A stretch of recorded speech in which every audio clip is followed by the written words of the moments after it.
Hello friends, मैं आप सभी लोगों को निहांग इंग्लिश क्लास में स्वागत करता हूं। और आज हम लोग सीखने जा रहे हैं पर्सनल प्रोनाउन, जो आप लोगों ने थंबनेल में देखा ही है। तो पर्सनल प्रोनाउन में हम लोग सीखने जा रहे हैं आज इसका 3 भाग जो यहाँ पर मैंने लिखा है, आप लोग यहाँ देख सकते हैं। नॉमिनेटिव, स्लाइस या तो इसको हम लोग ऑब्लिक भी बोलते हैं, सब्जेक्टिव केस, या तो इसको हम लोग नॉमिनेटिव बोल सकते हैं या तो सब्जेक्टिव केस हम लोग इसको बोलते हैं। ये हुआ इसका पहला भाग। और दूसरा है ये पॉजेसिव केस, और तीसरा है ये इसका ऑब्जेक्टिव स्लाइस, या तो इसको ऑब्लिक भी बोलते हैं, एक्यूजेटिव केस। तो इसका 3 भाग, नॉमिनेटिव या तो subjective case, second possessive case, third objective और एक्यूजेटिव केस। चलिए, तो हम लोग पर्सनल प्रोनाउन क्यों सीखते हैं? सबसे पहले इसको बोला जाए तो हम लोग इसको बेसिक भी बोल सकते हैं। बहुत सारे चैप्टर से इंग्लिश में अगर देखा जाए तो उन बहुत सारे चैप्टर में पर्सनल प्रोनाउन मुझे लगता है ये सबसे पहला सीखने वाला एक चैप्टर है। तो पर्सनल प्रोनाउन यहाँ पर लिखा ही है प्रोनाउंस बोल के, तो हम सभी लोगों को मालूम है। और जिसको मालूम नहीं है, मैं यहाँ बोलना चाहता हूँ कि इंग्लिश में 8 पार्ट्स होता है, 8 भाग, जिसको पार्ट्स ऑफ स्पीच बोलते हैं। तो पार्ट्स ऑफ स्पीच में आते हैं noun, pronoun, adjective, verb, adverb, preposition, conjunction और इंटरजेक्शन। मैं इन 8 पार्ट्स को यहाँ पर नहीं लिखूँगा, क्योंकि उस बारे में हम लोग नेक्स्ट वीडियो में पढ़ेंगे, अच्छी तरह से उसको जानेंगे। मैं अभी आप लोगों को पार्ट्स ऑफ स्पीच के जो 8 पार्ट्स है, मैंने अभी आप लोगों को बोला noun, pronoun, adjective, verb, adverb, preposition, conjunction और इंटरजेक्शन। ओके, तो डायरेक्टली हम लोग आते हैं। अभी हम लोग पर्सनल प्रोनाउन में आज का टॉपिक में इसका इम्पोर्टेंट क्या है, हम लोग ये क्यों सीखते हैं, ये हम लोगों को कैसे हेल्प करेंगे किसी भी सेंटेंस को फ्रेम करने के लिए, किसी भी सेंटेंस को बोलने के लिए, किसी भी सेंटेंस को समझने के लिए। चलिए, नॉमिनेटिव केस में आता है I, you, we, he, she, they, it और नेम, ये इसका भाग है। और इसी तरह पॉजिटिव केस में आते हैं माई, स्लाइस या तो ऑब्लिक, मैंने बोल दिया already, mine, your, yours, our, ours, his, her, hers and so on. उसी तरह ऑब्जेक्टिव केस में हम लोग पढ़ते हैं me, you, us and so on. तो मैंने यहाँ पर आप देख सकते हैं हिंदी में भी लिखा है, इसको कैसे हम लोग हिंदी में बोलेंगे उसके बारे में मैंने यहाँ पर लिखा है। आई मतलब माई, माइन मतलब मेरा, मी मतलब मुझे। ओके, तो जब भी मुझे माई बोलना है तो मुझे आई लगाना है, जब भी मुझे मेरा बोलना है तो मुझे लगाना है माई, माइन, और जब भी मुझे बोलना है तो हम लोग को क्या बोलना पड़ेगा, मी। उसी तरह यू को हम लोग तू, तुम और आप, इन 3 हिंदी शब्दों के लिए हम लोग यूज़ का उपयोग करते हैं। इंग्लिश में यह नहीं होता है कि तुम के लिए दूसरा, तू के लिए दूसरा और आप के लिए दूसरा, सभी के लिए यू ही होता है। हाँ, लिखने का और बोलने का तरीका दूसरा होता है, वो हम लोग सीखेंगे अभी। और योर, योर्स, तुम्हारा को योर या तो योर्स बोलते हैं, तुम्हें, आपको या तो तुम का हम लोग यू बोलते हैं। उसी तरह वी का हम, आवर, आवर्स का हमारा, अस का हमें। तो सो ऑन यहाँ पर आप लोग देख सकते हैं, आप लोग यहाँ पर पढ़ सकते हैं, उसके बारे में मैंने यहाँ अच्छी तरह से लिखा है। ओके, तो ये हुआ हम लोगों का नॉमिनेटिव, ये हुआ पॉजिटिव, ये हुआ एक्यूजेटिव और ऑब्जेक्टिव। ओके, चलो जानते हैं हम लोग नॉमिनेटिव होता क्या है, पॉजिटिव होता क्या है और ऑब्जेक्टिव होता क्या है, उसके बारे में हम लोग जानेंगे।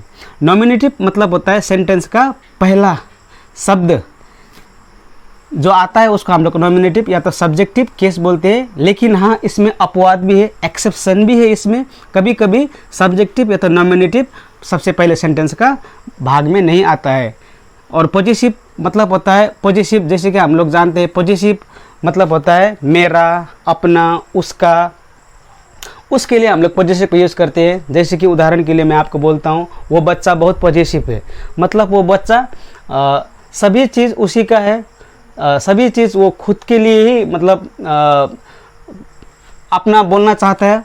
तो उसके लिए ये हम लोग पॉजिटिव वर्ड यूज़ करते हैं। जैसे कि specially this word, if I want to say girlfriend boyfriend में स्पेशली ये वर्ड यूज़ होता है। जैसे कि मेरा गर्लफ्रेंड बहुत पॉजिटिव है, इसका मतलब वो चाहती है कि मैं ही उसका हर बात सुनूं और मैं उसकी आंखों के सामने रहूं और उसके लिए मैं सब कुछ करूं जो वो चाहती है, तो उसको बोलता है पॉजिटिव। तो यहाँ पर आप लोग सब देख सकते हैं, my, mine, your, yours, our, our, सब ये पॉजिटिव केस है। और ऑब्जेक्टिव का मतलब होता है सेंटेंस का लास्ट भाग में आने वाला ऑब्जेक्टिव या तो एक्जेक्टिव केस।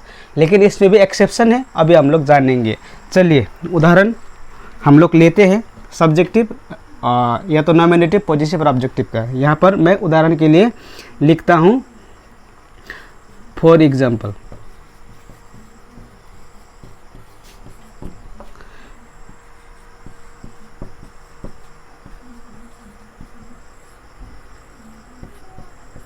मैं अच्छा हूँ। इसका इंग्लिश में होगा I am good.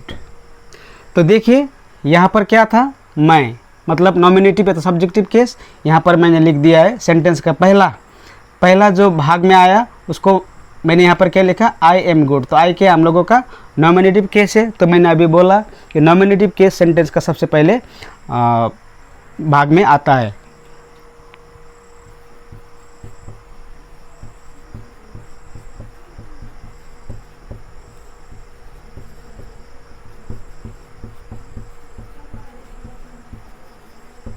He knows me, जैसे कि यहाँ पर आप देख सकते हैं, ही मतलब वह यहाँ पर है जैसे कि, तो ही जैसे कि ये नॉमिनेटिव केस है या तो सब्जेक्टिव केस है, यहाँ पर मैंने लिखा है ही।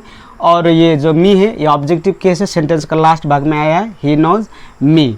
तो यहाँ से हम लोग जान गए हैं कि सब्जेक्टिव और नॉमिनेटिव को किस तरह से यूज़ करना है और ऑब्जेक्टिव और एक्जेक्टिव को किस तरह से यूज़ करना है, अभी हम लोगों ने जान लिए। चलिए अब हम लोग, मैंने अभी बोला था कि सब्जेक्टिव केस में हमेशा जो सब्जेक्टिव केस का भाग है वो हमेशा सेंटेंस का पहला छोर में ही नहीं आता है, कभी कभी ये बाद में भी आता है। जैसे कि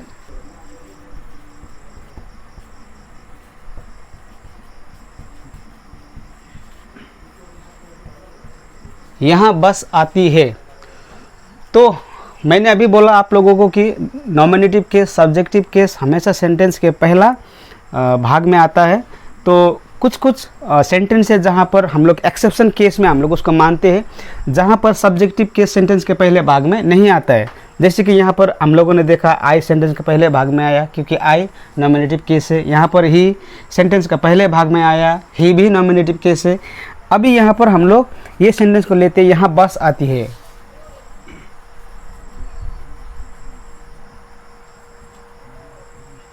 हियर कम्स बस, हियर कम्स बस में बस सेंटेंस के लास्ट भाग में आया है। और मैं आप लोगों को यह बताना चाहता हूँ बस भी नॉमिनेटिव केस है, क्योंकि यहाँ पर देखिए नेम लिखा है। नेम मतलब कोई भी नेम, चाहे इंसान का हो, चाहे चीज़ों का हो, चाहे जगहों का हो, चाहे जानवरों का हो, किसी भी चीज़ का नाम जब भी हम लोग बोलते हैं या तो लेते हैं वो नॉमिनेटिव केस के अंदर ही आता है, सब्जेक्टिव केस के अंदर ही आता है। और नाम मतलब होता है नाउन। जैसे कि मैंने आप लोगों को बोला है कि पार्ट्स ऑफ स्पीच के बारे में जब हम लोग पढ़ेंगे उस वक्त मैं नाउन, प्रोनाउन, इन चीज़ों के बारे में अच्छी तरह से डिस्कस करूँगा। ओके, तो यहाँ पर हम लोगों ने क्या देखा, यहाँ बस आती है, हियर कम्स बस। तो बस सेंटेंस के लास्ट भाग में आया है। तो इस तरह से कुछ वाक्य है जहाँ पर अपवाद होता है जिसको हम लोगों को मान के चलना पड़ता है। चलिए हम लोगों ने सीखा nominative case, subjective case, objective case और एक्जेक्टिव केस को किस तरह से हम लोग सेंटेंस में फ्रेम कर सकते हैं, इसके बारे में हम लोगों ने बोला है। ओके, तो इसको मैं अभी इरेज कर रहा हूँ, आई एम इरेजिंग दिस। चलिए आप लोगों ने सीख लिया। अगर आप लोगों को यहाँ पर कन्फ्यूज़न है तो आप लोग स्क्रीनशॉट ले सकते हैं, इसको अच्छी तरह से देख सकते हैं। चलिए अभी हम लोग सीखने जा रहे हैं पॉजिटिव केस के बारे में। तो पॉजिटिव केस मैंने अभी बोला कि what does positive mean and what is the function of positive. So here I have already written the meaning of this words in Hindi here. सो अभी हम लोग सीखने जा रहे हैं इसके अंतर के बारे में, किस तरह से इसको हम लोग सेंटेंस पर यूज़ करते हैं, किस तरह से ये वर्ड यूज किया हुआ वाक्य का हम लोग अच्छी तरह से समझ सकेंगे, चाहे वो किसी भी किताबों का वाक्य में हो या तो कोई भी इंसान ये वर्ड लगा के बोल रहा है तो उस वक्त हम लोग किस तरह से समझेंगे।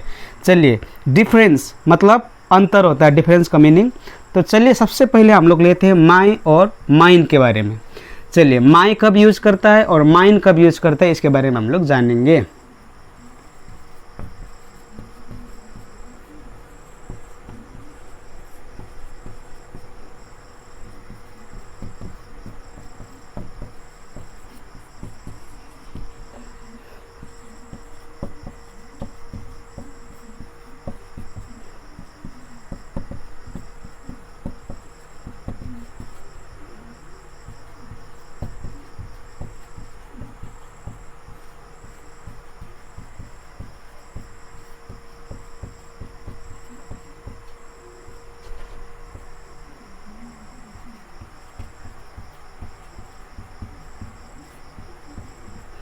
सॉरी गाइस, मेरा हिंदी में थोड़ा स्पेलिंग गलत हो सकता है और मैं हिंदी में थोड़ा गलत लिख सकता हूँ, उसके लिए मैं माफ़ी चाहूँगा क्योंकि मेरा भी थोड़ा हिंदी प्रॉब्लम ही है हिंदी में। ओके, तो चलिए यहाँ मेरा कलम है, मैंने यहाँ पर एक वाक्य लिया है, दिस इज़ माई पेन। इसका इंग्लिश ट्रांसलेशन होता है दिस इज़ माई पेन, और यहाँ मेरा है दिस इज़ माइन।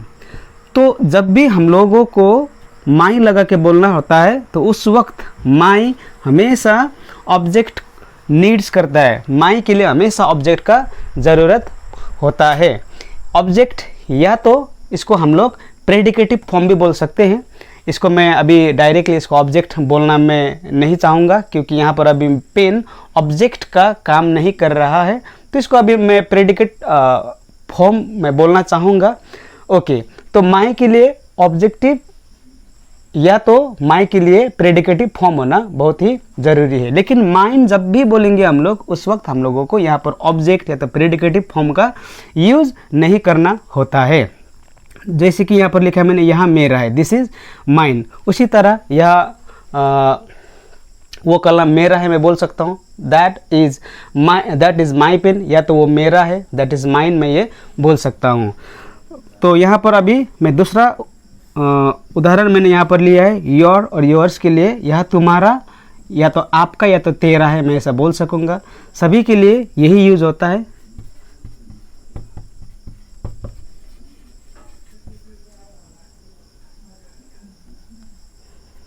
सॉरी,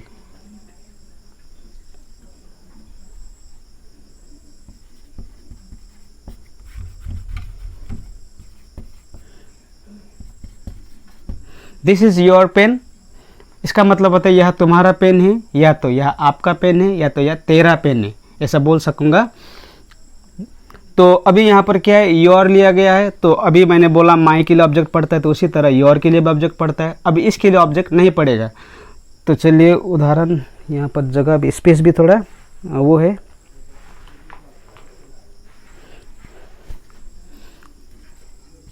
यह तुम्हारा है, so this is yours, this is yours, हम लोग इस तरह से बोलेंगे। तो उसी तरह देयर और देयर्स का भी यूज़ हम लोग उसी तरह करेंगे, और हर और हर्स का भी यूज़ हम लोग उसी तरह करेंगे, हर देयर और हर्स का भी। तो चलिए आप लोग इसके स्क्रीनशॉट ले सकते हैं इसको अच्छी तरह समझने के लिए। तो अभी स्पेस यहाँ पर थोड़ा कम है तो इसको मैं मिटा रहा हूँ। चलिए अभी आते हैं हम लोग इसके उदाहरण के ऊपर।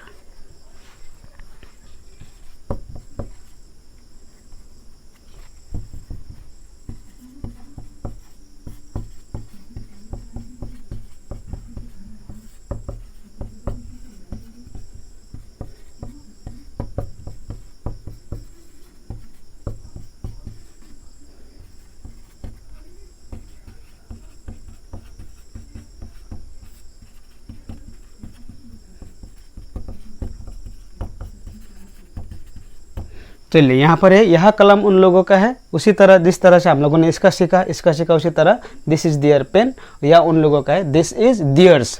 तो जब भी दियर्स लगाएंगे हम लोगों को ऑब्जेक्ट का ज़रूरत नहीं होता है, जब भी दियर लगाते हैं ऑब्जेक्ट का ज़रूरत होता है। तो उसी तरह इसका भी यूज़ होगा, इसका भी यूज़ होगा। हाँ, मैं एक बात यहाँ पर आप लोगों को बताना चाहूँगा। बहुत सारे लोग हैं जो यहाँ पर कन्फ्यूज होते हैं, इस वर्ड में कन्फ्यूज होता है और यहाँ पर कन्फ्यूज होता है, तो इसका मैं डिस्कस करना चाहूँगा। चलिए यहाँ पर लिखूंगा मैं, यहाँ पर यू आर और योर में बहुत सारे लोगों का कन्फ्यूजन होता है, क्योंकि वो लोग समझते हैं दोनों एक ही है। लेकिन यहाँ पर मैं इस बारे में डिस्कस करना चाहूँगा। ये है यू आर और ये है योर, इसको बोलता है योर और ये है यू आर। तो इसका मतलब भी दूसरा दूसरा होता है। यू आर का मतलब होता है तुम, या तो आप बोल सकते आप, या तो तू भी इसको बोल सकते हैं। लेकिन योर का मतलब होता है तुम्हारा, या तो आप बोल सकते हैं आपका, या इसको आप बोल सकते हैं तेरा भी बोल सकते हैं। तो ये डिफरेंस है योर और योर में। उसी तरह हम लोगों को इसका भी बारे में जानने के लिए बहुत ज़रूरी है। बहुत सारे लोगों को मैंने देखा है इन दो वर्ड में कन्फ्यूज़न होते हुए, तो मैं यहाँ पर इसके बारे में डिस्कस करना चाहूँगा। वैसे तो it is not important, but I think it will help you to understand and write correct sentence grammatically if you know the use of this. Okay, तो ये दो वर्ड होता है दियर और दियर में, तो दोनों का साउंड सेम है, लेकिन स्पेलिंग क्या है, इसका डिफरेंस है। तो यही स्पेलिंग डिफरेंस के कारण है इसका मीनिंग भी दूसरा दूसरा हम लोग डिक्शनरी या तो किताबों में पाते हैं। तो दियर का मतलब होता है, मैंने यहाँ पर लिखा है उनके, यहाँ पर लिखा है उनके, मैं चलो यहाँ पर भी मैं लिख देता हूँ उनके। और दियर का मतलब होता है वहाँ। तो चलिए फ्रेंड, आज का क्लास इतना ही। मैं उम्मीद करता हूँ आप लोगों को यह क्लास बहुत ही हेल्प करेगा और ये क्लास आप लोगों के लिए बहुत ही हेल्पफुल रहा होगा। तो इसी तरह का इंटरेस्टिंग वीडियो हम लोग सीखेंगे, जानेंगे, और इसी तरह का मैं अच्छा वीडियो को लाऊंगा। और मैंने यह सोचा है कि इंग्लिश का मैं पूरा सीरीज़ चलाऊंगा और A to Z यहाँ पर इंग्लिश खाली यहाँ पर इस चैनल में इंग्लिश बोलने के लिए नहीं सिखाया जाता है। इस चैनल में अगर कोई भी जुड़े रहेंगे तो भविष्य में वह इंग्लिश पढ़ा भी सकेंगे और सेंटेंस को करेक्ट भी कर सकेंगे, सुधार सकेंगे और लोगों को बता भी सकेंगे, और खुद का सेंटेंस भी वो बिना कन्फ्यूजन से अच्छी तरह से बोल सकेंगे। क्योंकि ग्रामर का नॉलेज नहीं होगा तो कोई भी इंसान जो इंग्लिश सीख रहा है, इंग्लिश स्पीकिंग बुक से हो या तो किसी का सुना हुआ सेंटेंस से हो, अगर वो बोल रहा है तो वो खुद को कन्फ्यूजन होता है कि जैसे कि मैंने बोला कौन सा, या दियर है या दियर है। इन चीज़ों का हम लोग डिस्कस करेंगे। थैंक यू वेरी मच, मिलते हैं अगली वीडियो में।